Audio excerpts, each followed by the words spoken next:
नमस्कार विद्यार्थी मित्रों, धोरण 11 कॉमर्स विषय आंकड़ाशास्त्र प्रकरण 3 मध्यवर्ती स्थितिना माप।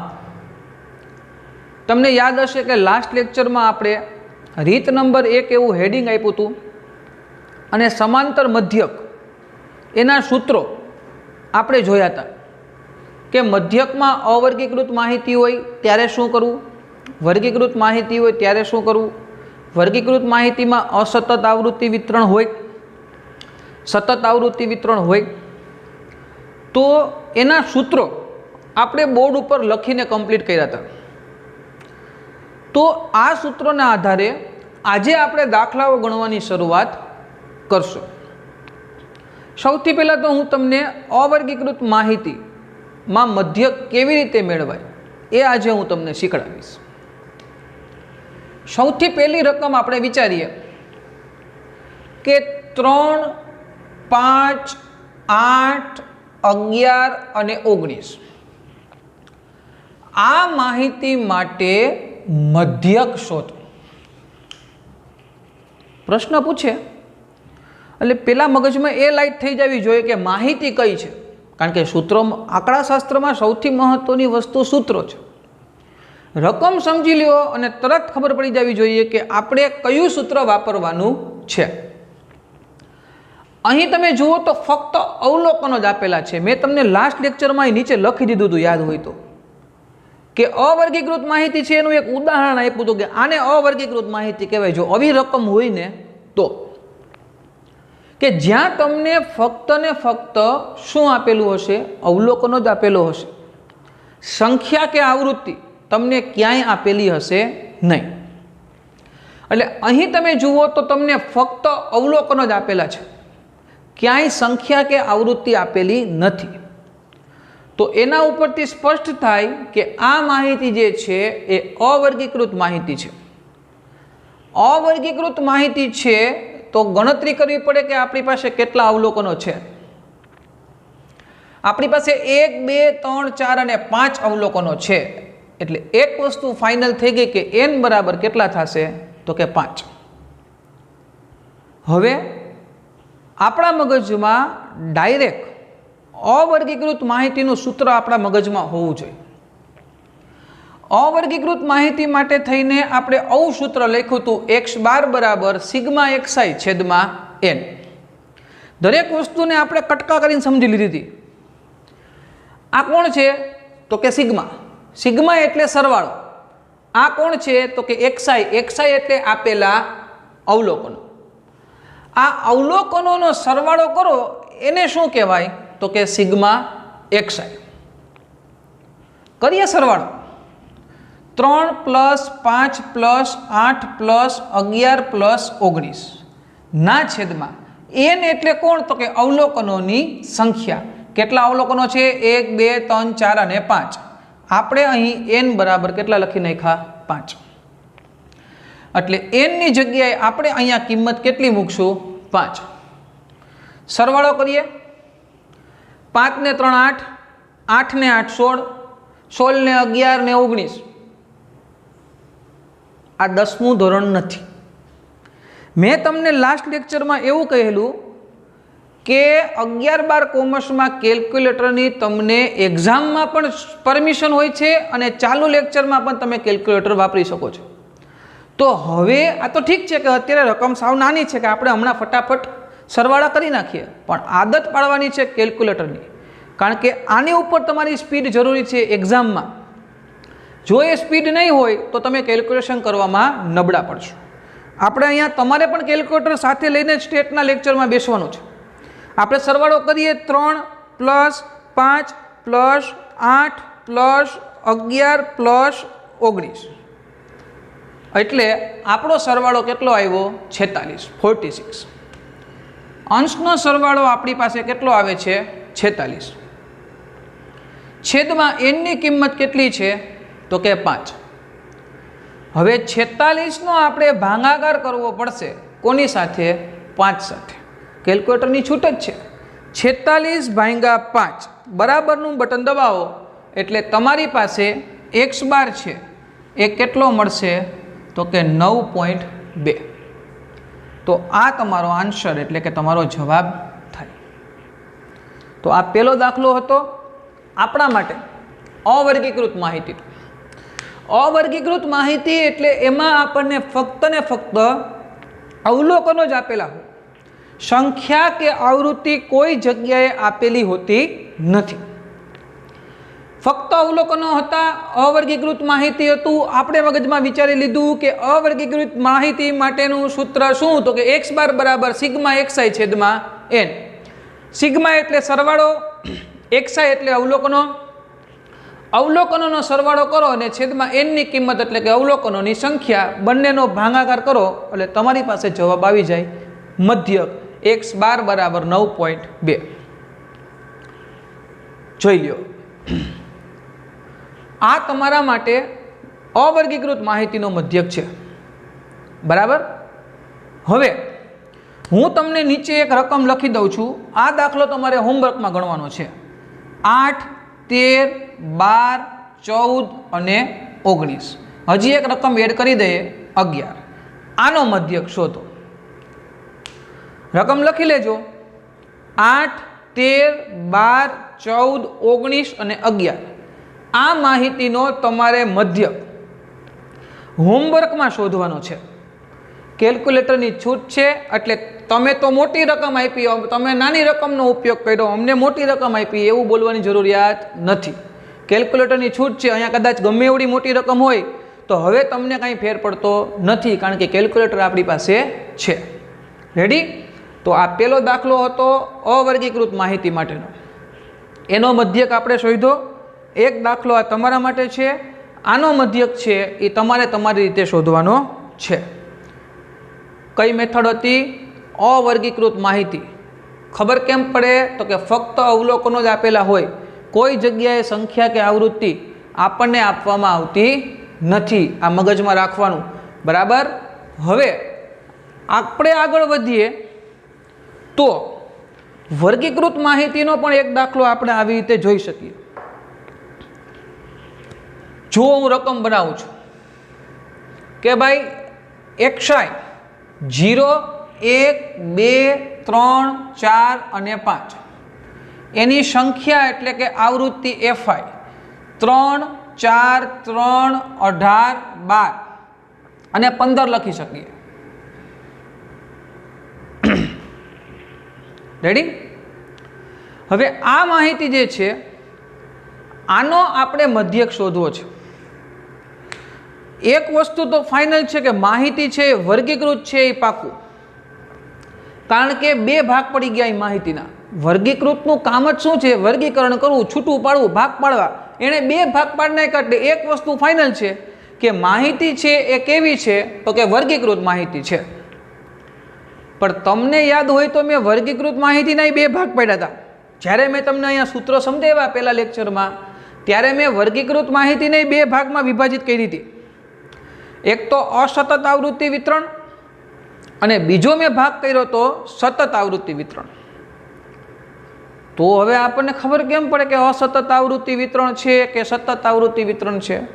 થિયરિકલ તો આપણે પહેલા ચેપ્ટરમાં ભણવું જ છે, પ્રેક્ટિકલી વિચારીને આગળ વધીએ। અહીંયા તમને ક્યાંય વર્ગ દેખાય છે જે તમે 10મા ધોરણમાં જોતા? 0 થી 10 આવું જો તમને લખી દઉં 0 થી 10, 10 થી 20, 20 થી 30 અથવા તો 10 થી 50, 50 થી 90 આવા ક્યાંય વર્ગ દેખાય છે? નથી। તો એનો મતલબ એવો થયો કે આ આવૃત્તિ વિતરણ છે એ અસતત આવૃત્તિ વિતરણ છે, જે તમને રકમમાં આપેલું છે એની વાત કરું છું। આ કોણ છે? સતત આવૃત્તિ વિતરણ। આ શું કામ બને, આ કેમ બને ને એ આપણે ભણવાનું છે પહેલા ને બીજા બે ચેપ્ટરના કોમ્બિનેશનમાં। એ જ્યારે ભણશું ત્યારે ડિટેલમાં શીખડાવી દઈશ। અત્યારે તો આપણને દાખલો સામે આવે તો આપણે દાખલો ગણી શકવા જોઈએ કે ભાઈ આપણે આમાં કયું સૂત્ર વાપરવાનું છે। હવે આવી રકમ માટે તમે 10મા ધોરણમાં 3 ભાગ પાડતા, તમને યાદ હોય તો યાદ આવે છે? 3 ભાગ હતા। એકને તમે કહેતા સીધી રીત, એકને તમે કહેતા ટૂંકી રીત અને એકને તમે કહેતા વિચલનની રીત। 3 ભાગ તમે પાડતા। 11 કોમર્સમાં આપણે 3 ભાગ પાડવાના નથી, આપણે 2 જ ભાગ પાડવાના છે. એક તો સીધી રીત વાપરવાની છે અને બીજી આડી. આડી નહીં, બેનું નામ આપણે લખ્યું હતું તમને યાદ હોય તો, ટૂંકી રીતે મધ્યક, એવું મેં તમને લખીને આપ્યું હતું લાસ્ટ લેક્ચરમાં સૂત્રો લખાવ્યા ત્યારે. આ દાખલો આપણે સીધી રીતથી ગણીને ટ્રાય કરીએ.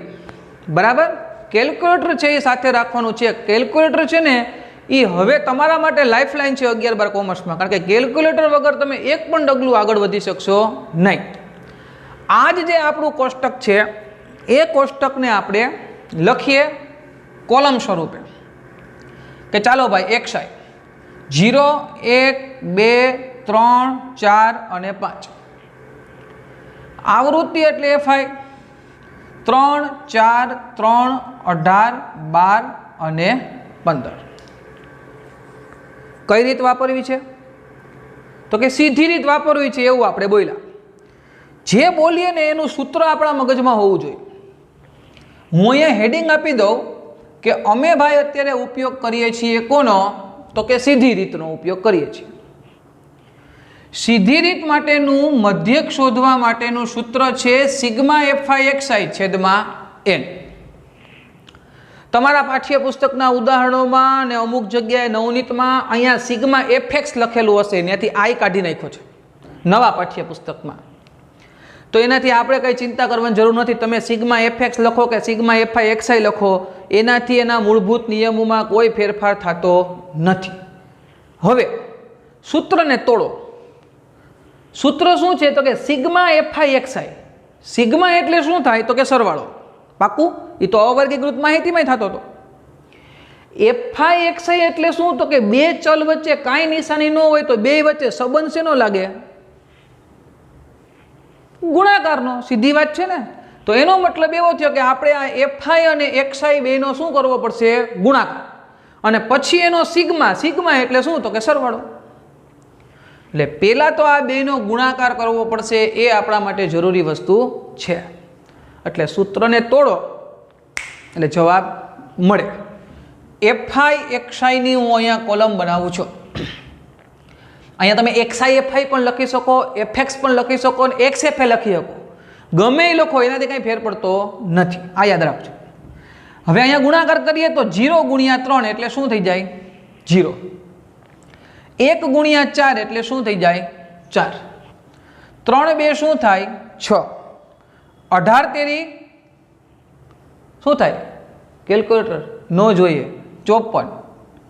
12 ચોકું 48 અને 15 પંચા 75. આનો સરવાળો આપણે કરીએ એટલે આને કહેવાય σFI/XI. અને આવૃત્તિઓનો સરવાળો કરો એને શું કહેવાય? n. કારણ કે એનનું બીજું નામ σFI જ છે. 10મા ધોરણમાં તમે મધ્યસ્થ ગોતતા આમાંય આવશે, ત્યાં તમે n લખતા અને મધ્યક શોધતા ત્યાં તમે શું લખતા? તમને યાદ હોય તો σFI એવું કંઈક લખતા. ત્યાં તમે મધ્યકનું સૂત્ર બનાવતા તો એવું લખતા x બાર બરાબર a પ્લસ σFI/DI ના છેદમાં σFI. એટલે σFI એ 10મા ધોરણનો છે, એ 11મા ધોરણનો શું થઈ ગયું? n. મેં શું કીધું? આને જેમ કીધું ને કે ગમે એમ લખો, મૂળભૂત નિયમમાં કોઈ ફેરફાર થતો નથી. હવે આનો આપણે સરવાળો કરવાનો છે. એનો જો આપણે સરવાળો કરવો હોય તો આપણે થોડુંક કેલ્ક્યુલેટર વાપરીએ, કારણ કે 75 ને 48 ને 54 ને એવી મોટી સંખ્યાઓ છે. બરાબર? સીધો સરવાળો થાય, બધા એકમના સરવાળા કરો પછી વધી મૂકો, જેમ 10માં કરતા હતા એવી રીતે પણ સરવાળા થાય. પણ હવે આપણે કેલ્ક્યુલેટરની પ્રેક્ટિસ કરવાની છે. ચાલો 0 તો કંઈ લખવાની જરૂર નથી. 4 થી શરૂ કરીએ.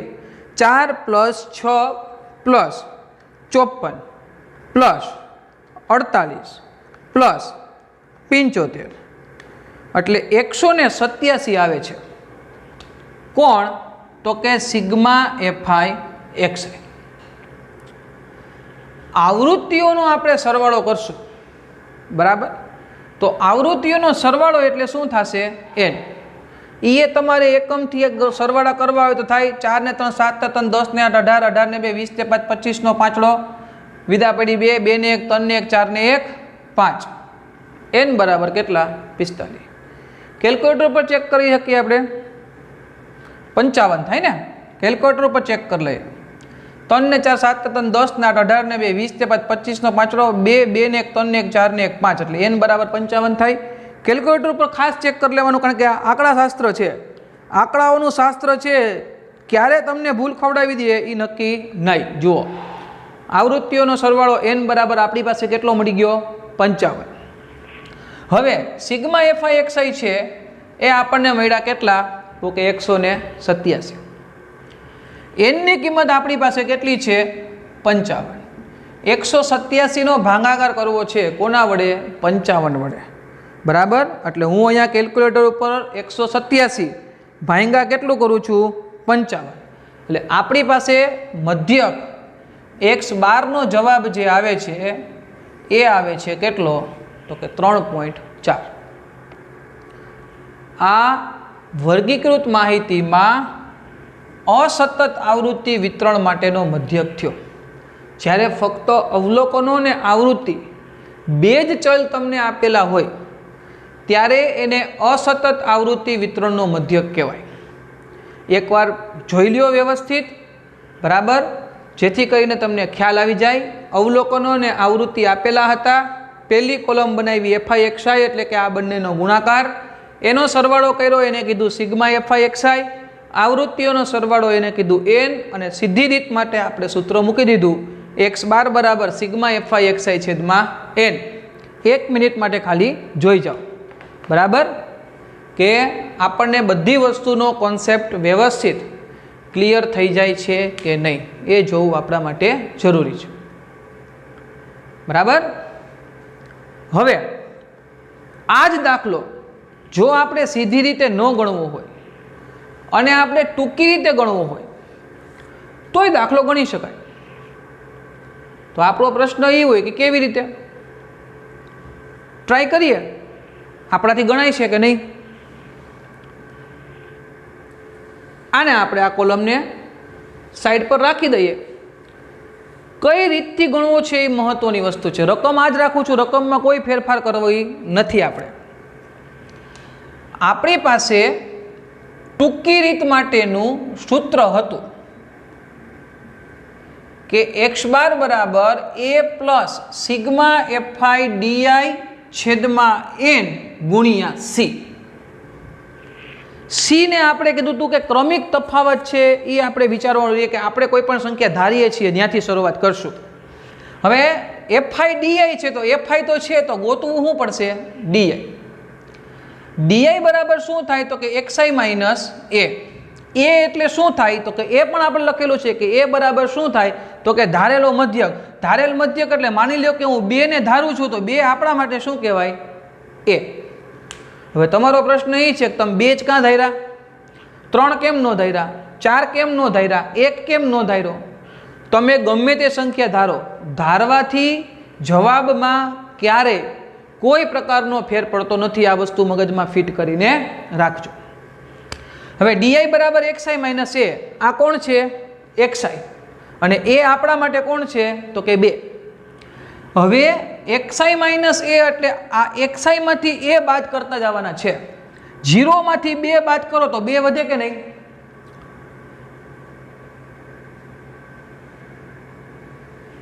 माइनस 0 मांथी 2 जाए मोटू कोण 2 तो निशानी कोनी आवे मोटा पदनी। तो 0 मांथी 2 जाए तो शुं आवे तो के -2। 1 मांथी 2 जाए तो शुं आवे -1। 2 मांथी 2 पोते बाद थाय तो शुं थाय तो के 0। 3 मांथी 2 बाद थाय तो शुं मळे 1। 4 मांथी 2 बाद थाय तो शुं मळे 2 અને 5 मांथी 2 बाद थाय तो शुं मळे 3।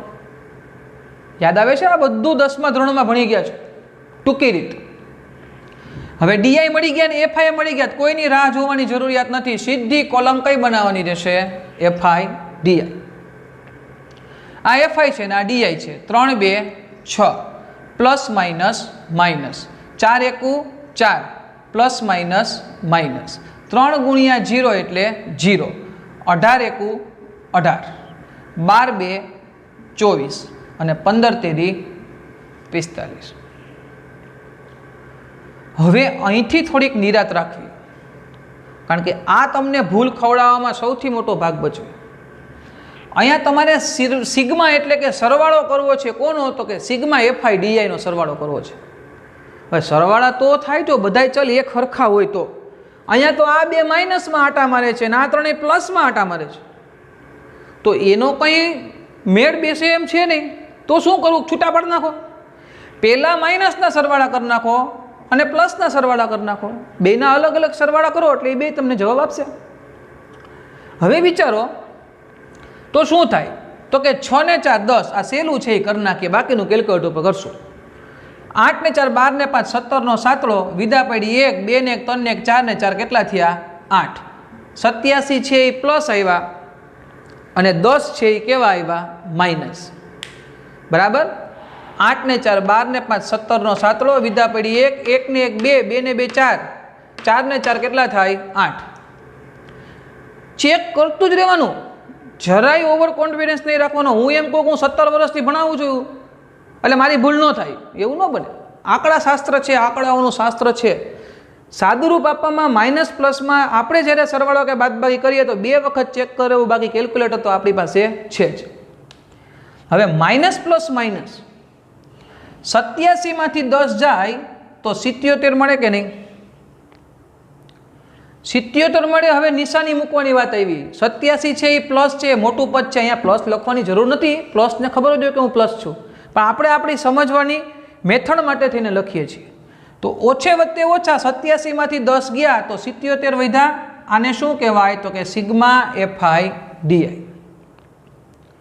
હવે એ બરાબર શું છે, તો કે ધારેલો મધ્યક આપણે જેને એ ધાર્યો છે એ કેટલો છે, તો કે 2 પ્લસ સિગ્મા એફઆઈ ડીઆઈ કેટલા, તો કે 77. એન બરાબર કેટલા, તો કે 55.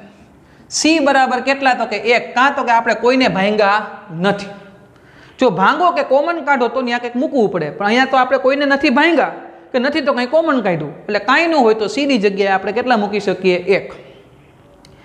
હવે 77 ગુણ્યા 1 એટલે 77 એકુ કેટલા થાય 77 અને 55 ના 55 એમને.